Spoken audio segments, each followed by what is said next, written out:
फिर से आपका स्वागत है। बता देते हैं आपको बड़ी खबर आ रही है। नीट पीजी 2025 परीक्षा देने वाले अभ्यर्थियों के लिए एक बड़ी खबर है। ये ब्रेकिंग न्यूज़ आ रही है। सुप्रीम कोर्ट का नीट परीक्षा को एक ही शिफ्ट में कराने का आदेश है। Supreme court national board of examination supreme court ने कहा कि वो एनबीई की इस दलील से संतुष्ट नहीं है कि मौजूदा टेक्नोलॉजी के दौर में एक शिफ्ट में परीक्षा आयोजित करने के लिए वो पर्याप्त सेंटर नहीं खोल सकती है। कोर्ट ने कहा परीक्षा 15 जून को है और अभी भी एनबीई के पास इस परीक्षा को पूरी पारदर्शिता के साथ एक शिफ्ट में कराने के लिए ज़रूरी इंतज़ाम करने के लिए पर्याप्त वक्त है। 15 जून को होनी है ये परीक्षा। तो नीट पीजी 2025 परीक्षा से जुड़ी ये बड़ी खबर, सुप्रीम कोर्ट ने एक ही शिफ्ट में कराने के निर्देश दिए हैं। सुप्रीम कोर्ट ने नीट परीक्षा को एक शिफ्ट में कराने का आदेश दिया है। तो परीक्षा देने वाले कैंडिडेट्स के लिए ये एक बड़ी खबर है।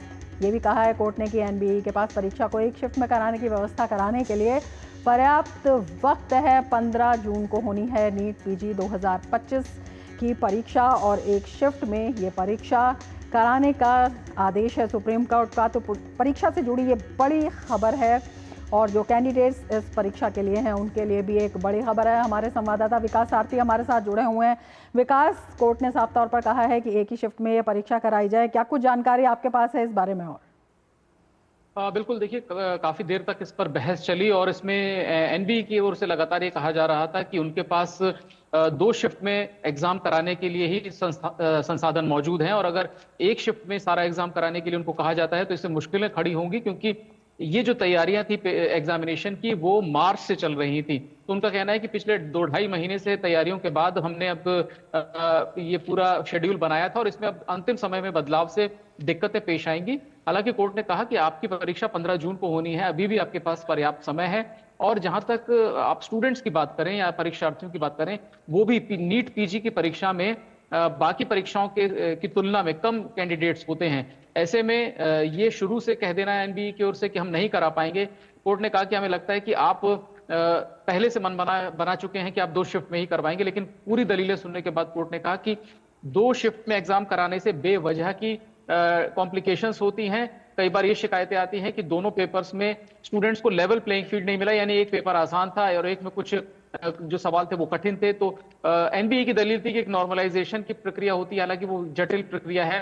कैसे क्या वो उसको नॉर्मलाइजेशन करते हैं नंबर देते समय, वो एक पूरी अलग प्रक्रिया है। लेकिन कोर्ट ने कहा कि आप इतनी कॉम्प्लिकेशंस में जा ही क्यों रहे हैं, आप सीधे सीधे एक ही प्रश्न पत्र सभी परीक्षार्थियों को एक ही शिफ्ट में दीजिए ताकि इस तरह की दिक्कतों से बचा जा सके। एक हालांकि कोर्ट ने विकल्प अभी भी दिया है एनबीए को कि अगर उनको कोई समस्या और आती है अभी एक शिफ्ट में एग्जाम कराने में, तो वो एक्सटेंशन के लिए दोबारा कोर्ट का रुख कर सकते हैं। उस पर कोर्ट गौर करेगा, लेकिन फिलहाल ये मानकर चलें कि आपको 15 जून को एक शिफ्ट में ही पूरा एग्जामिनेशन कराना है। बोर्ड को सीधे सीधे इंस्ट्रक्शन कोर्ट ने दिए हैं और इसी वजह से जो कैंडिडेट्स हैं उनके लिए बड़ी खबर कही जा रही है। विकास, हाँ बिल्कुल, देखिए ज्यादातर कैंडिडेट्स ये चाहते थे कि एक ही शिफ्ट में हो, क्योंकि ये बहुत एक एक नंबर से मेरिट में ऊपर नीचे 20 या 20-25 पोजीशन चेंज हो जाती है। और कई बार इस तरह की शिकायतें आती हैं जहां पर दो शिफ्ट में एग्जाम होते हैं कि पहली शिफ्ट में कोई क्वेश्चन गलत आ गया, आंसर जो थे वो स्पष्ट नहीं थे। इस तरह की कुछ दिक्कतें जब आती हैं तो एक बिना वजह की एक जटिलता यहाँ पैदा हो जाती है, जिसमें कई बार ग्रेस मार्क्स देने पर लोगों के जो मेरिट में स्थान है वो बिगड़ता है। तमाम तरह की जटिलताएं आती है। तो स्टूडेंट्स ये चाहते हैं कि एक बार में एक ही शिफ्ट में सभी का एग्जाम लिया जाए, तब सबको बराबर मौका मिले, सबको एक जैसे कठिनाई वाले प्रश्न मिले और ये ना आरोप लगे आने वाले दिनों में कि एक शिफ्ट में ज्यादा कठिन प्रश्न पत्र था, दूसरे में आसान था। इस तरह की जटिलता ना आए। बिल्कुल। इसमें ये भी आपसे जानना चाहेंगे कि एनबीई ने जो ये बात कही थी उसकी क्या वजह थी? देखिए, एनबीई की जो सबसे बड़ी दलील थी वो ये थी कि उन्होंने ये सारी तैयारी दो शिफ्ट्स में एग्जाम कराने को लेकर के ही शुरू की थी और उनकी ये तैयारी मार्च में लगभग शुरू हो गई थी। तो आप देखें कि लगभग 2.5 से 3 महीने पूरे होने वाले हैं। वो पूरी तरह ये मन बनाकर बैठे थे कि हम दो शिफ्ट्स में एग्जाम कराएंगे, क्योंकि हमारे पास लिमिटेड सेंटर्स हैं। एक बोर्ड के साथ एक और समस्या ये आ रही है कि उनका कहना है कि हमने प्राइवेट सेंटर्स जो थे उनको वहां पर हमने सेंटर देना बंद कर दिया प्राइवेट संस्थानों में, क्योंकि वहां पर गड़बड़ियां या उनकी क्वालिटी को लेकर के शिकायतें आती थी। तो सीमित सेंटर्स हैं उनके पास और उसमें एक शिफ्ट में एग्जाम कराना ये एनबीए के लिए बड़ी चुनौती है, क्योंकि उसके लिए इंटरनेट आपको चाहिए, आपको बेसिक फैसिलिटीज दूसरी चाहिए। इसके अलावा पेपर लीक ना हो, सिक्योरिटी के पर्याप्त इंतजाम हो, ये सारी चीजें मुहैया कराने में, ये सारी चीजें सुनिश्चित कराने के लिए पर्याप्त समय बोर्ड को चाहिए और वो ये सारी तैयारियां मार्च से कर रहे थे। तो अचानक से एग्जाम से 15 या 18 दिन पहले इस तरह का निर्देश आना कि नहीं आपको एक ही शिफ्ट में एग्जाम कराना होगा, इससे उनके सामने प्रैक्टिकल प्रॉब्लम बहुत ज्यादा पैदा हो जाएंगी। लेकिन कोर्ट अपना मन बना चुका है। कोर्ट ने कहा कि आप एक ही शिफ्ट में एग्जाम कराएंगे, एक्सटेंशन जो है उस पर हम गौर कर सकते हैं। उसके लिए अगर आपको दोबारा कोर्ट का रुख करना पड़ता है तो आप आइए, एप्लीकेशन लगाइए और एक्सटेंशन की मांग कीजिए हमसे।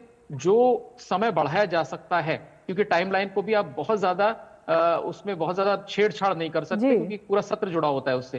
तो कितनी उसमें किस सीमा तक कोर्ट एक्सटेंशन दे सकता है एग्जाम को लेकर के, वो एप्लीकेशन को देखने के बाद कोर्ट तय करेगा। फिलहाल छात्रों के लिए एक बड़ी खबर है। बहुत शुक्रिया विकास तमाम जानकारी के लिए।